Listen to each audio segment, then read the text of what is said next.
Hi friends, ఈరోజు కొబ్బరి పాలు, కొబ్బరి పొడి ఎక్కువ రోజులు నిల్వ ఉండేలా ఎలా తయారు చేసుకోవాలో చూపిస్తాను. ఏమైనా ఫెస్టివల్స్ అయ్యి వచ్చినప్పుడు ఇంట్లో కొబ్బరి ఎక్కువగా ఉంటుంది కదా, అవి ముదురువి లేతవి సపరేట్ చేసేసుకుని, ముదురువేమో కొబ్బరి పొడికి, లేతవేమో కొబ్బరి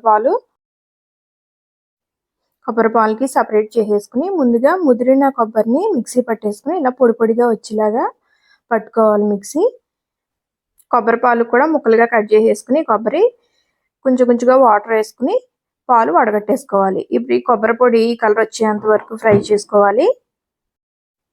మనం వడగట్టుకున్న పాలని ఇలా క్యూబ్స్ లో వచ్చేలాగా ఏమైనా చిన్న చిన్న మౌల్డ్స్ లో కానీ చిన్న చిన్న గ్లాసులో కానీ పెట్టుకుంటే వెజిటేబుల్ జ్యూస్ లో కానీ మిల్క్ షేక్ లో కానీ వేసుకోవడానికి చాలా ఈజీగా ఉంటాయి. కొన్ని రకాల కూరల్లో కూడా మనం పాలు పోస్తాం కదా, కొబ్బరి పాలు అలా వేసుకోవడానికి చాలా ఈజీగా ఉంటాయి ఇలా క్యూబ్స్ లా చేసుకుంటేనే.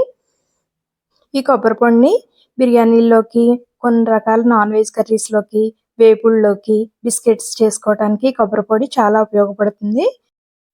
ఈ కొబ్బరి పాలతో అయితే కొబ్బరి అన్నం అవి చేస్తుంటాం కదా, ఇలా చేసి పెట్టుకుంటే చాలా ఈజీగా చేసేసుకోవచ్చు. పాయసం కూడా కొబ్బరి పాలతో చేసుకోవచ్చు. ఈ వీడియో కనుక మీకు నచ్చినట్లయితే లైక్ చేయండి, షేర్ చేయండి, సబ్స్క్రైబ్ చేయండి. Thank you all.